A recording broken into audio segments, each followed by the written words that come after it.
Hei ho, pasiklydęs astronautas čia. Vienas, kaip negirdit. Taip skrendu ir tokios blogos baisios mintis užėjo į galvą, todėl nusprendžiau šitą balso žinutę siųsti į žemę, galbūt smegenys mano nusiramins. Skrendu ir galvoju, kas man dabar nutiktų, jeigu patekčiau į atvirą kosmosą be apsauginio kostiumo. Ten juk yra vakuumas ir dekompresija. Mano kūnas, kaip aš galvoju arba kartais matau fantastiniuose filmuose, nesprogtų, bet išsipūstų.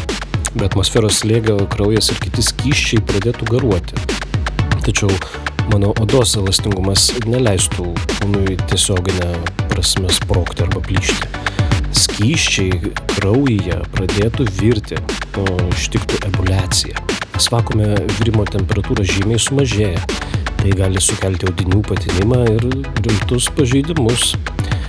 Iš tikrųjų būtų didžiulis deguonies trūkumas ir sąmonės praradimas. Ištiktų hipoksija, kadangi nėra oro, mano kūnas pradėtų dusti. Aš sąmonę prarasčiau maždaug per 15 sekundžių dėl deguonies stokos. Jeigu bandyčiau kažkiek sulaikyti kvėpavimą, plaučiai galėtų plyšti dėl slėgio skirtumo tarp jų ir išorės vakuumo. Kitas dalykas – temperatūra. Kosmose nėra oro, todėl šiluma prarandama per radiaciją, o ne per konvekciją ar laidumą. Tai reiškia, kad kūnas neatšaltų staiga, tačiau ilgainiui aš užšalčiau, jeigu likčiau šešėlyje, kai temperatūra gali siekti minus 270 laipsnių Celsių. Jeigu būčiau tiesioginėse spinduliuose, pavyzdžiui, saulės, mano kūnas perkaistų. Nes saulės temperatūra vakuume gali siekti ir 120 laipsnių. Kitas dalykas – radiacija. Kosmosas yra užpildytas kosminė spinduliuotė, kurią sudaro ultravioletiniai spinduliai, rentgeno spinduliai ir dalelės iš saulės vėjo. Be apsauginio kostiumo arba atmosferos oda būtų pažeista per kelias sekundės. Čia sukeltų stiprius nudegimus. Aš be apsaugos galėčiau išgyventi 15, gal 30 sekundžių, be rimtų audinių pažeidimų.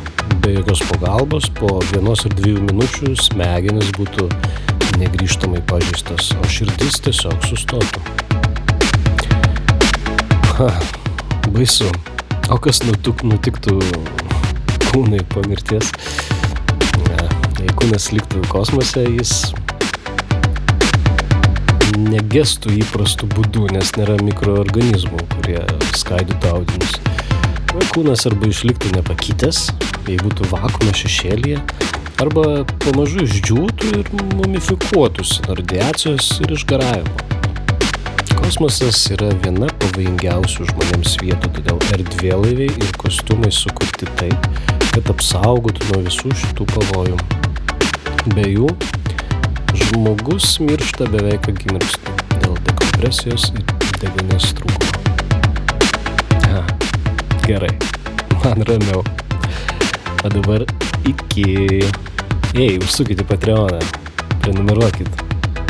Pas mane čia įdomu. Bye.